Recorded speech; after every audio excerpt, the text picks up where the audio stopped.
Hello, happy Monday. I am Meredith, and we are tuning into the energy atmosphere for the 15th of July, 2024. We will be using the Everyday Enchantment Tarot deck for our message today. We have the sun in Cancer, the moon is in Scorpio. We've got our lovely retrograde still going on over here, Pluto, Neptune, Saturn. What's on offer to us according to tarot? Our first card. Ooh. Hello, Scorpio. Yeah, the moon's in Scorpio, and we got the death card as our first card on the table today. Transformation, that's where it's at, and I'm sure you've all been feeling it. In my beautiful family of friends, I am hearing all kinds of things about physical, mental, emotional, and spiritual discomforts. Not surprised to see the death card this morning, because this means that we're all doing our amazing journey, spiritual journey work, and it's gotten uncomfortable. And we've talked about that recently, and often that accompanies a change, which is why so many of us drag our feet when it comes to change. I say bring it on. Do I enjoy the discomfort? Like anyone else? No. However, I would really rather focus on the blessing and the growth and the expansion of my soulful presence in my waking human consciousness. So it's worth doing. Let's see what it's connected to. Our next card. Ooh, another major arcana, the Fool. Look at that. See, we're taking a leap of faith. So as I discuss this reading with you all, I am in the process of doing zodiac sign readings. So those will be out here on the channel very soon. And at least 3 consistent themes have shown up in doing readings for each sign of the zodiac. And this is part of it. Transformation, new beginnings, releasing, letting go of what doesn't serve us, and taking a leap of faith. And I feel that that comes from our confidence, our experience, and our maturity, because we've reached a point within our spiritual journey where we recognize that not taking the leap of faith really sucks. We don't like the hindsight of, wow, I should have done that. I wished I had. That kind of language and the feelings that go with it, creates the essence of regret.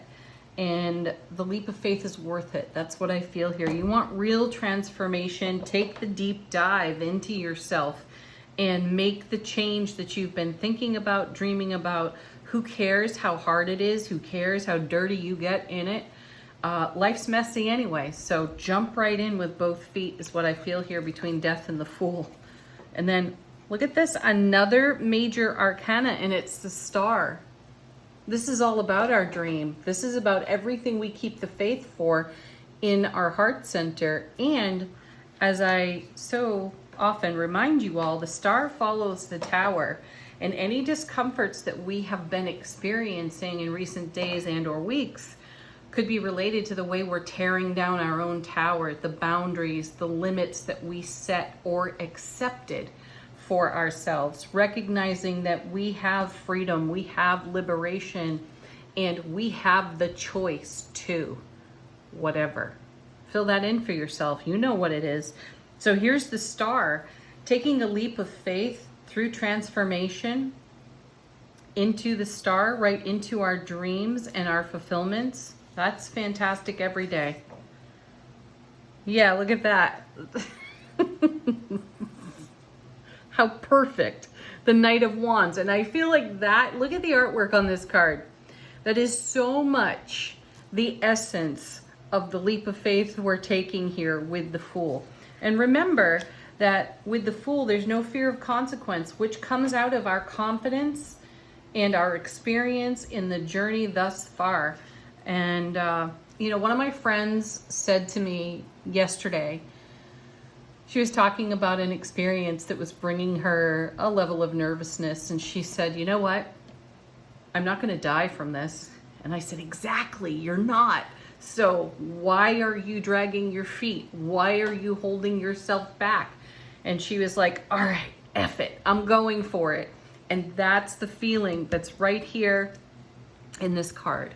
So go for it. The Knights move energies between cards.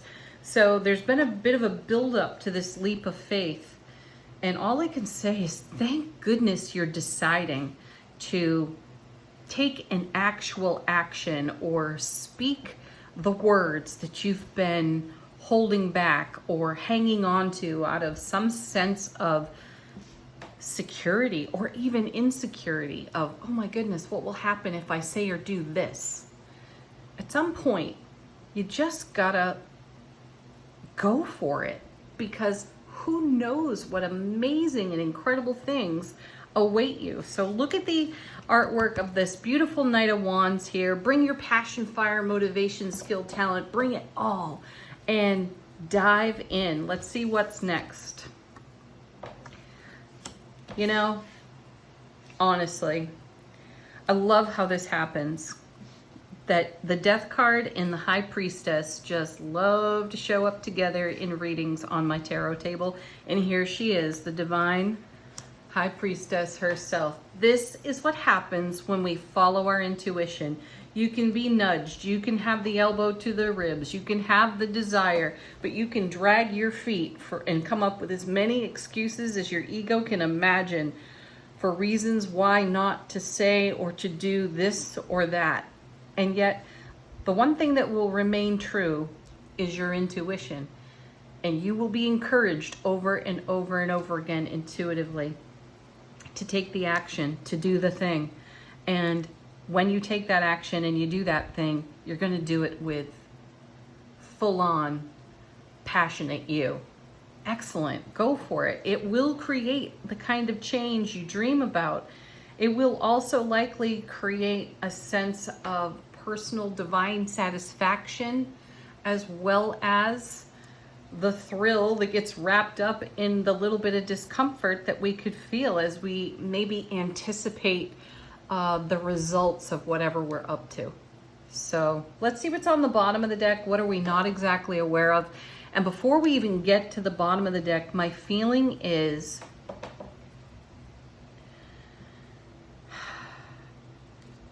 coming off this Death card, we couldn't be happier for listening to our intuition at long last. Like really following it through and taking a leap of faith on the intuition. For some of us, we hold ourselves back so intensely for fear of judgment. And my feeling is those days are over. You get to be you. Bottom of the deck, how is the universe serving us? What's going on behind the scenes that we're not exactly aware of? Sweet. There's the Two of Cups. I know this is one of our favorites in tarot. Everybody loves the Two of Cups. This is showing up in the way we desire to be met, and we're being met. In our leap of faith, we are being met there. The energy atmosphere is vibrantly awaiting what we have to offer. This is also great harmony and unity in our divine masculine, divine feminine energies. Balance, which feels amazing. So we're going to rock our own world over here by taking a step and taking an action and following through on our intuition. And the reward is going to be so fulfilling that we feel that beautiful inner unity, harmony. Next, Temperance. What a perfect card. Look at all this major arcana, by the way. Oh, goodness. Pardon. I have to remember to turn sound off phones. Anyway. Temperance.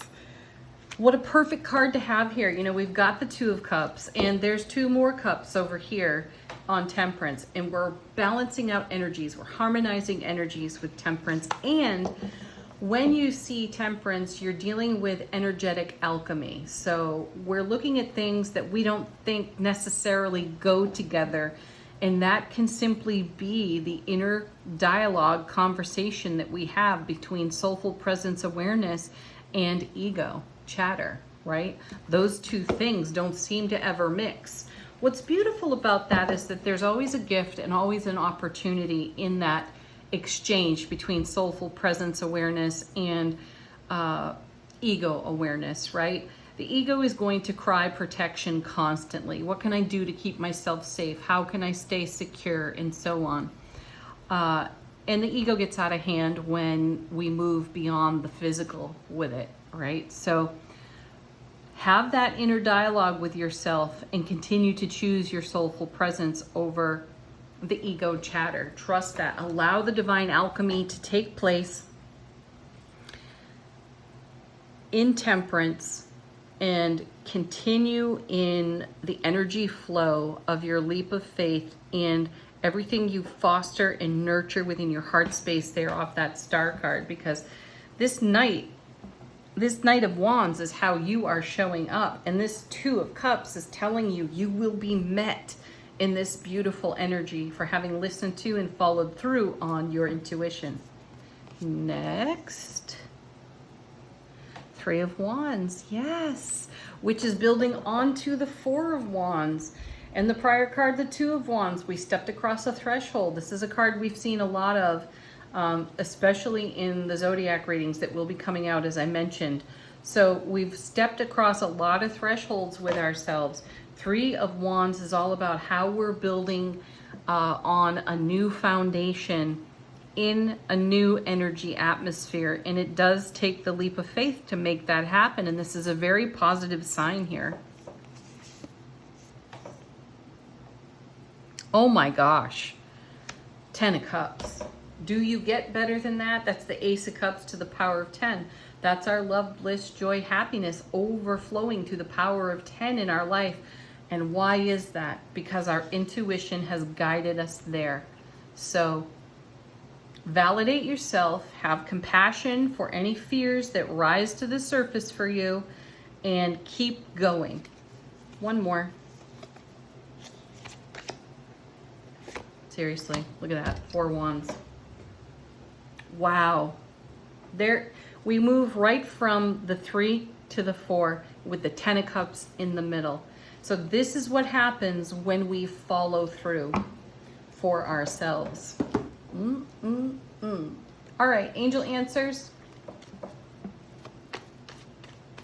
What do our guides, angels, ancestors have to share with us? Bring us a confirmation, answer a question for us. Wow, this card has been really present for us lately. Communicate clearly. Yes, speak the truth of your heart, most especially with yourself. Whoa, jumper. The Weight. Pause. It's simply a card of pause. I don't wait for anything if I can help it. And if I catch myself doing it, I take a different kind of action.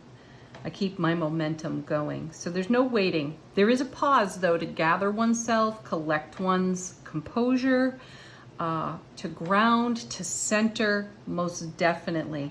Also, communicate clearly and wait.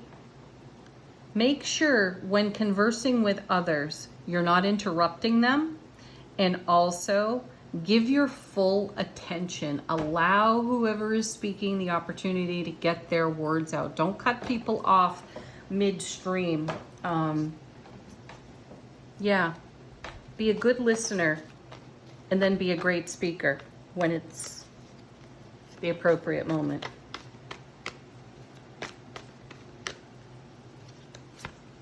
Sweet, simple, yes. Oh, more of them falling right out. I love that. We have the situation will improve. And I feel that's a good confirmation for what we're talking about. It's like tearing off the Band-Aid, that moment of discomfort before we take the leap of faith, right? The situation will improve. And then we have the Romance card, which I feel is a repeat for us of the Two of Cups. Also Temperance too, because we're speaking unity consciousness on the Romance card. You are the greatest love of your life. And If you don't take the action for you, how do you embrace and express all the love that you are and then receive back from that, right? It's a big deal. So say yes to you. Say yes even to the pause here for gathering your composure, and then just keep going ahead. All right, what's next?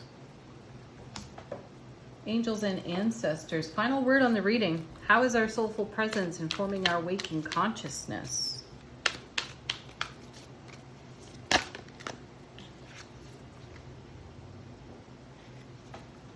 Oh, I like that. We have the snake.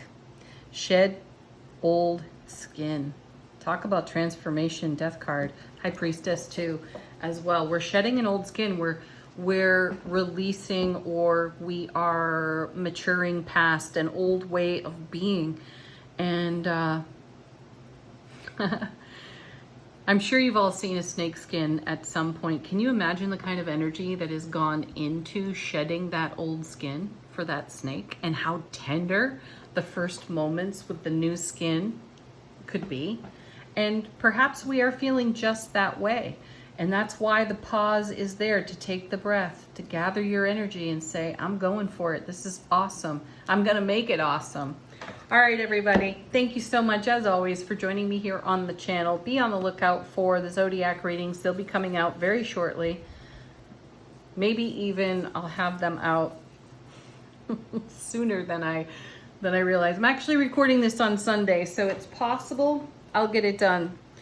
I'll get it done on today. But anyway, look for those readings. Have a beautiful everything. Peace, love, joy, happiness. Namaste.